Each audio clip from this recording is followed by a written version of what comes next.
केंद्रीय कैबिनेट द्वारा दिल्ली की तीनों नगर निगम को एकीकृत करने के फैसले का जहां एक और भाजपा के प्रदेश अध्यक्ष आदेश गुप्ता व पूर्वी दिल्ली नगर निगम के महापौर श्याम सुंदर अग्रवाल ने स्वागत कर निगम को मजबूत करने वाला कदम बताया है, वहीं दूसरी ओर नेता विपक्ष मनोज त्यागी ने इसे हार का डर बताया है। उन्होंने कहा कि जब भी दिल्ली में नगर निगम चुनाव होंगे, भाजपा की हार निश्चित है। दिल्ली नगर निगम चुनाव की हार से भाजपा का हार रथ शुरू होगा। दिल्ली के प्रदेश अध्यक्ष आदेश गुप्ता ने कहा कि दिल्ली सरकार ने पिछले 7 सालों में निगम का पर्याप्त फंड नहीं दिया है, जिससे नगर निगम कर्मचारी बेहद परेशान हैं। नमस्कार। तीनों निगमों के एकीकरण का केंद्रीय कैबिनेट द्वारा लिया गया फैसला बहुत ही स्वागत योग्य कदम है और इस फैसले से निगम मजबूत होगा। निगम दिल्ली की जनता के लिए बेहतर काम कर पाएगा।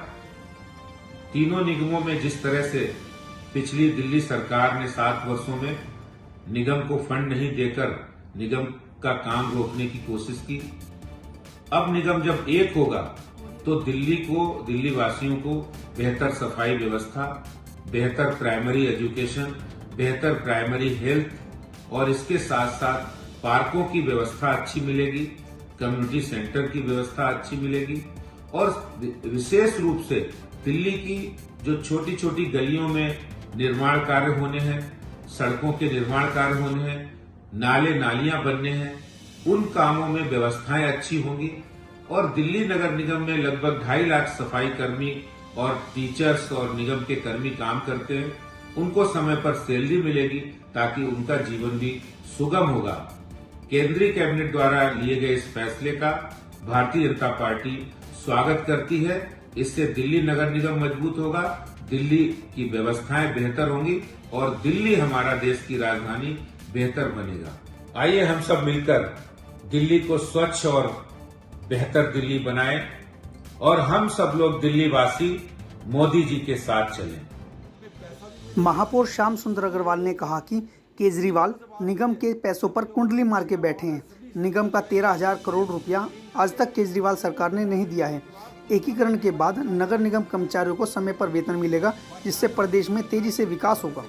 मैं आदरणीय प्रधानमंत्री श्री नरेंद्र मोदी जी का बहुत बहुत धन्यवाद करना चाहता हूं कि उन्होंने तीनों निगमों को केजरीवाल सरकार के चंगुल से मुक्ति दिलवाई है, उनको मुक्त किया है। अब हमारे सभी कर्मचारियों को समय से तनख्वाह मिलेगी, विकास के लिए पैसा मिलेगा, तेजी से विकास होगा। जितनी बाधाएं थी निगम में काम करने की सब समाप्त हो जाएगी। ये सब बहुत बड़ा गड़बड़ा था, बहुत बड़ी अड़चन थी। केजरीवाल जी कुंडली मार के बैठे हुए थे। हमारा 13,000 करोड़ रुपये उन्होंने आज तक नहीं दिया। हमें पैसा भी मिलेगा और सभी लोगों में जिन लोगों से बात हुई है सभी लोगों में खुशी का माहौल है। सभी कर्मचारी बहुत खुश हैं कि इनके चंगुल से मुक्ति मिलने के बाद हमें भी हमारी जो 4 महीने की तनख्वाहें वो भी मिलेगी। बाकी आने वाले समय तनख्वाहें समय से मिलेंगी और निगम पार्षद इसलिए खुश हैं, चाहे आने वाले निगम पार्षद हो चाहे अभी क्यों, उनको समय से पैसा मिलेगा और विकास कार्य करवा पाएंगे। केंद्र सरकार का क्या प्रस्ताव है, क्या होने जा रहा है? देखिए अभी एक होने वाला है और जब एक होगा तो निगम मजबूत होगा और निगम का मजबूत होना इसलिए भी आवश्यकता है कि एक व्यक्ति, दिल्ली का एक व्यक्ति निगम से जुड़ा हुआ है। कोई भी समस्या होती है वो निगम के पास लेके आता है और समाधान तभी हो सकता है जब कर्मचारी अच्छे ढंग से मेहनत से काम करें। जिन कर्मचारियों को 4 महीने तनख्वाह नहीं मिली वो काम करने में भी इच्छा शक्ति कम हो जाती है। लेकिन मैं फिर पुनः प्रधानमंत्री का धन्यवाद कहूँगा कि उन्होंने निगमों को एक किया। एक होने से निगम मजबूत नहीं बहुत मजबूत होगी और केजरीवाल के चंगुल से मुक्ति मिलेगी। दूसरी ओर पूर्वी दिल्ली नगर निगम में नेता विपक्ष व आम आदमी पार्टी के नेता मनोज त्यागी ने कहा कि निगम में लिप्त भ्रष्टाचार से लोग परेशान हो चुके हैं। जनता अब एमसीडी में भी केजरीवाल को लाना चाहती है, इसलिए भाजपा नगर निगम चुनाव में हार के डर से नए नए पैंतरे चला रही है। तो एक ही बात पहले से कह रहे हैं कि आपको तीनों निगमों को एक करना था, वो तो कभी भी हो सकता था। आप समय पे चुनाव कराइए। हमारी आज भी यही मांग है कि आप समय पे चुनाव कराइए। तीनों नगर निगम को एकीकृत करने में हमें कोई आपत्ति है नहीं, हमें क्या आपत्ति है। लेकिन चुनाव से भारतीय जनता पार्टी डर गई है, भाग रही है। तो भागने का काम बंद करें। आपकी हार निश्चित है, चाहे आप एकीकृत करें चाहे आप कुछ भी कर लें। आज चुनाव कराएंगे, आज भी हारेंगे। 2 महीने बाद कराएंगे तब भी हारेंगे और 6 महीने बाद कराएंगे तब भी हारेंगे। आपके पास सिर्फ एक ही तरीका बचता है कि आप चुनाव कराना बंद कर दें। उसके अलावा कोई तरीका नहीं है कि जनता आपके पक्ष में वोट करेगी। निश्चित तौर आपकी हार निश्चित है। मनोज भाई, एकीकरण को लेकर आप लोग का पक्ष जो है साथ में मिलता नजर आ रहा है बीजेपी के, फिर क्या परेशानी अगर एकीकरण हो रहा तो? देखिए, हमें तो कोई परेशानी है नहीं, परेशानी तो भारतीय जनता पार्टी को है। उन्हें परेशानी इस बात की है कि दिल्ली की जनता जो हारा के भेजेगी भारतीय जनता पार्टी को, उसका असर आने वाले अक्टूबर में जो चुनाव है उस पर पड़ने वाला है। गुजरात के जो चुनाव है, जो मोदी जी का नेटिव प्लेस है, वहां से वो हार के जाएंगे। इसलिए वो घबराहट उनके मन के अंदर है कि वो किसी भी तरीके से दिल्ली से हार के देश का एक रास्ता जो शुरू होने वाला है भारतीय जनता पार्टी की हार का, उसको रोकना चाहते हैं। लेकिन ये रथ रुकने वाला नहीं है। आम आदमी पार्टी का रथ चल चुका। अरविंद केजरीवाल जी की राजनीति को पूरे देश, दिल्ली और देश पसंद करने लगा है।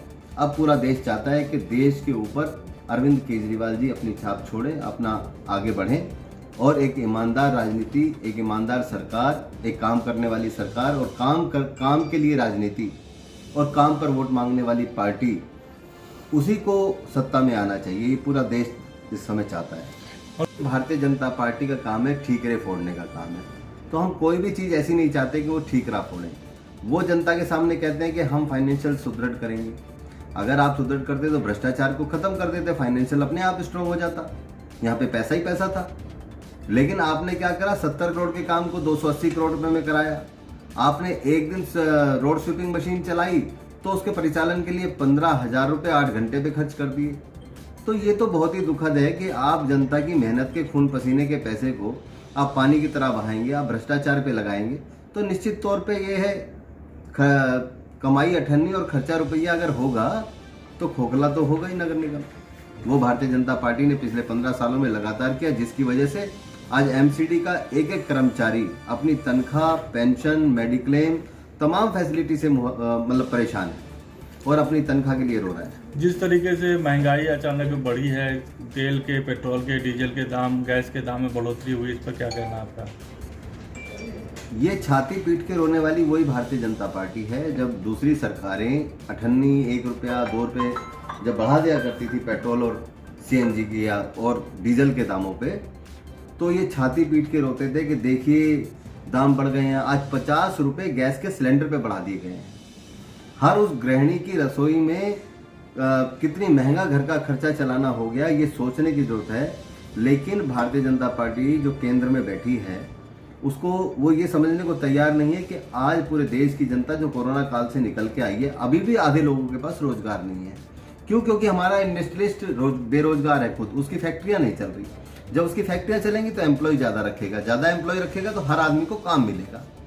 आज भी मेक इन इंडिया जैसे जो स्लोगन है वो सिर्फ सुहावने दिखने वाले स्लोगन रह गए, उसके अलावा कुछ भी नहीं है। Made in India, make in India सब फ्लॉप है, टोटल फ्लॉप हो गया है।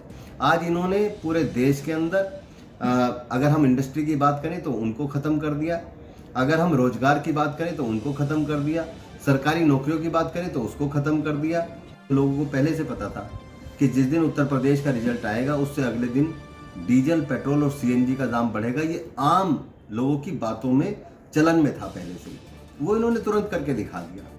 जैसे ही गुजरात का चुनाव आएगा आप देख लीजिएगा, तुरंत रेट कम होने शुरू हो जाएंगे। आज मेरे को ऐसा भी सुनने में आया है कि भारतीय जनता पार्टी के कई नेता अपनी पीठ थपथपा रहे थे कि यूक्रेन और उनके रूस के झगड़े में जो है हिंदुस्तान को कुछ गैस सस्ती मिल रही है। मैंने ऐसे सुना था भारतीय जनता पार्टी के नेताओं से। अगर ऐसा था तो फिर ऐसा रेट बढ़ाने का इशू कहाँ से आ गया? अगर वहां से सस्ती आ रही है सब चीज तो फिर सस्ता होना चाहिए, तो महंगा होने का क्या मतलब? तीनों निगमों के एक होने से भारतीय जनता पार्टी को क्या फायदा हो सकता है और आम आदमी पार्टी को क्या नुकसान होने की संभावना है? देखिए, ये तो उनका सोच है, उनके विचार हैं। उनको ऐसा लगता है कि कहीं ना कहीं हम आम आदमी पार्टी के कार्यकर्ताओं को, नेताओं को डिस्टर्ब करने का काम करें। लेकिन परिधि और सारी चीज उसके ऊपर डिपेंड करती है जिसके लिए जनता की भावना ना हो। लेकिन जब पूरी दिल्ली की जनता ने एक मन बनाया हुआ है, एक भावना बनाई हुई है कि अरविंद केजरीवाल को एमसीडी में लाना है, एमसीडी में भी बदलाव करना है, एमसीडी में भी केजरीवाल को लाना है, तो अब कुछ भी ये कर लें, कोई भी सीमा बदल लें, कोई भी निगम एक कर लें, अलग कर लें, 4 बना लें, संख्या बढ़ा लें, संख्या घटा लें, जो इनको करना है वो कर लें। पूरी दिल्ली की जनता मन बना के बैठी हुई है कि दिल्ली नगर निगम के अंदर आम आदमी पार्टी की सरकार बनानी है, केजरीवाल जी को लाना है।